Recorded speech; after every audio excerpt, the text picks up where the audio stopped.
আপনি একজন ওলির নাম শুনছেন, নিজামউদ্দিন আউলিয়া নাম শুনছেন নি? উনি কি তরবারি দিয়ে ইসলাম প্রচার করছে, বোমা দিয়ে করছে, কুফাইয়া করছে?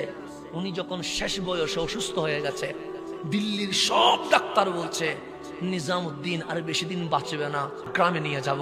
হুজুর বললেন কেন নিয়ে যাবা? ওই গ্রামে একজন হিন্দু ডাক্তার আছে যিনি চিকিৎসা করলে রোগী ভালো হয়ে যায়। প্রথম সিরিয়ালে নিজামউদ্দিন আউলিয়া ভিতরে ঢুকছেন, ডাক দিয়ে বললেন, ডাক্তার আমারে দেখলে কি ভয় লাগে? ডাক্তার বলে, ভয় লাগে না।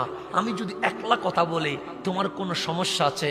ডাক্তার বলে, কোনো সমস্যা নাই। তাহলে তোমার হেল্পারকে তুমি বের করে। মেডিসিন তো একটাই, পেটের ব্যথার যে মেডিসিন আমি দেই সেই মেডিসিন অন্যরাও দেয়, তো কিসে রোগী ভালো হয়? তখন ডাক্তার হাসি দিয়ে বলে, আমি নফসের কথায় চলি না। নফস যদি বলে যাও আমি যাই না, নফস যদি বলে ঘুমাও আমি ঘুমাই না, নফস যদি বলে খাইও না আমি খাই। নফস হ্যাঁ বললে আমি না করি, নফস না বললে আমি হ্যাঁ করি। আমি বিপরীত করি বলে আমার মন বলছে এই আধ্যাত্মিক পাওয়ারের কারণে রোগী ভালো হয়ে যায়। আমি নফসের কথায় চলি না, আমি নফসের পূজারি না। তখন নিজামউদ্দিন আউলিয়া বলছেন, আজকে পর্যন্ত কোনোদিন কি নফসের কথা শুনেছ? শুনি নাই। নফস না বললে আমি হ্যাঁ করি, হ্যাঁ বললে আমি না করি।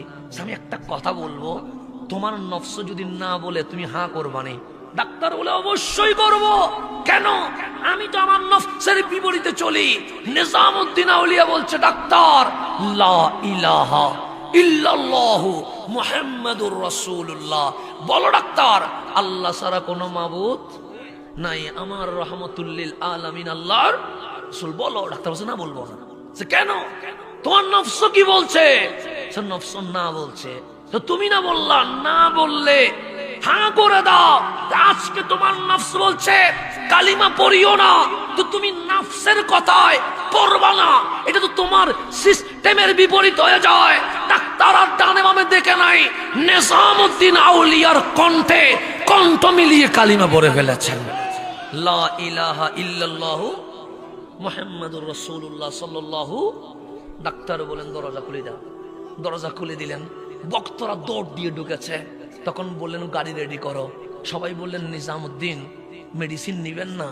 বলছে, আমি তো নিজের চিকিৎসার জন্য আসি নাই, আমি তো ডাক্তারের চিকিৎসা করার জন্য আসছিলাম। কাজ